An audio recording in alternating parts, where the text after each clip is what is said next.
Hello, my name is Bria Smith. I'm a 17-year-old rising senior from Milwaukee, Wisconsin. I'm Matt Post, an 18-year-old from Montgomery County, Maryland. Me and Matt's friendship is unlikely. The people in power today, the entire blood-soaked power structure, want nothing more than for us to be divided. To silo our cause, but our unity is their greatest fear.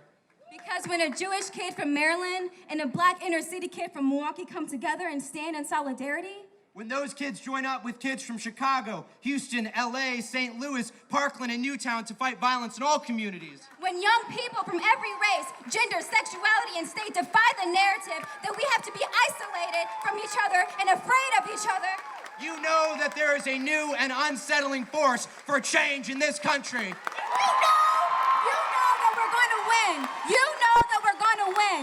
You know that we are going to win.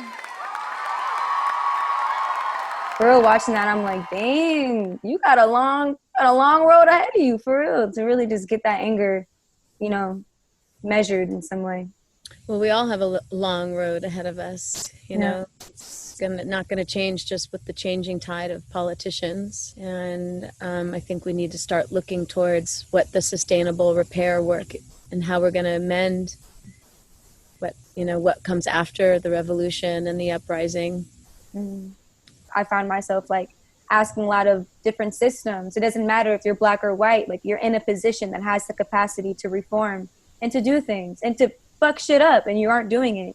So I just feel really this clip, or even the movie in general, when you're reflecting on it, you're just wow, there's a lot of anger in a lot of kids right now. And that we're at the age where we're impressionable to be out here just chilling, doing what we need to, going to college, getting our education and just having a good time. But a lot of organizers are tasked with jeopardizing that to help their cities and their communities just be livable. Mm-hmm. It's been a very transformative time. And we have to, now that we understand that we've been under the knee of white supremacy, we have to decolonize our minds first and understand what that takes. And once that unraveling really starts to happen, then we can, begin the real bloom. We can actually, perhaps start to, create a culture and a society that allows us to flourish. I know it's definitely been hard for me, just to even say go vote to another black person. And then, how could I be saying that to the protesters, the organizers in my community going out there every single day since George Floyd was dying? Milwaukee, we're celebrating more than 100 days of protesting here. And going out there, being shot by rubber bullets, being tear gassed. I'm running around with all these other young people who don't understand that that they have representation in legislation, that they have a seat at the table when it comes to playing the oppressor's game, which means voting between two different parties. Even though we live in a two-party political system, there's not a lot of ideologies that are within that. But it was so hard for me to go to these young people and be just do it. You have to. And they're well, why? Questioning. And it's because we just have, that's just how it works. And a lot of times how it works is what gets people of color killed. How it works is what gets black people killed.